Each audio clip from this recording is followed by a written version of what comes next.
Good evening everyone, সবাই কেমন আছো? কিছুদিন ধরে নানা রকম সমস্যার কারণে কোনো ভিডিও দিতে পারছিলাম না, তো আজকে আবার চলে এসেছি তোমাদের সাথে একটা নতুন ভিডিও শেয়ার করে নিতে। আমি একটা কাজে বেরিয়েছিলাম আর যাওয়ার পথে দেখলাম এই যে খেজুর গাছ কামাচ্ছে এই কাকুটা। এখন গ্রামের দিকে প্রায় প্রত্যেকটা খেজুর গাছে এইভাবে কামিয়ে খেজুরের রস বের করা হয়, আর তার থেকে নলেন গুড় আর নলেন গুড়ের মিষ্টি খেতে তো আমার হেব্বি লাগে। আর তোমাদের কার কার ভালো লাগে সেটা কিন্তু আমাকে জানিও। জানো, আমাদের বাড়িতে যখন খেজুর গাছ ছিল তখন আমার বাবাও ঠিক এইভাবেই খেজুর গাছ কামাতো, আর বাড়ির গাছ কামানো খেজুরের রস পুরো খাঁটি রস, টেস্টটাই ছিল অন্য লেভেলের। আমি প্রত্যেক দিন সকালবেলায় অপেক্ষায় থাকতাম বাবা কখন খেজুর গাছ থেকে রসে হাঁড়িটা নামাবে, আমি গ্লাস নিয়ে রেডি থাকতাম। আমি তো প্রত্যেক দিনই এক গ্লাস করে রস খেয়ে নিতাম।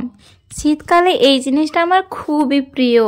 আর আমাদের যখন খেজুর গাছ কামাতো আর আমার মা এই এক হাঁড়ি রস থেকে যখন জাল দিয়ে গুড় বানাতো, গুড়টা হতো এক হাঁড়ি রস থেকে এক বাটি, ছোট্ট বাটির এক বাটির মতো, কিন্তু কি অসম্ভব টেস্ট ছিল। যারা খেয়েছো তারা নিশ্চয়ই জানবে। এখন আর খাঁটি গুড়টা খেতে পাই না, কারণ আমার বাবা আর গাছ কামায় না, আর এখন কেনা ভেজাল গুড়ই খেতে হয়। আর ভেজাল গুড়ের টেস্ট বুঝতেই পারছো, সেই লেভেলের হয় না। তো তোমরা যারা নিতে চাও এখান থেকে যোগাযোগ করতে পারো। এখানে অনেক পরিশ্রম করে খেজুরের রস থেকে খাঁটি গুড় তৈরি করা হয়। আর এই নাম্বারে। তো ভালো থেকো, সুস্থ থেকো, দেখা হচ্ছে পরে কোনো ভিডিওতে। বা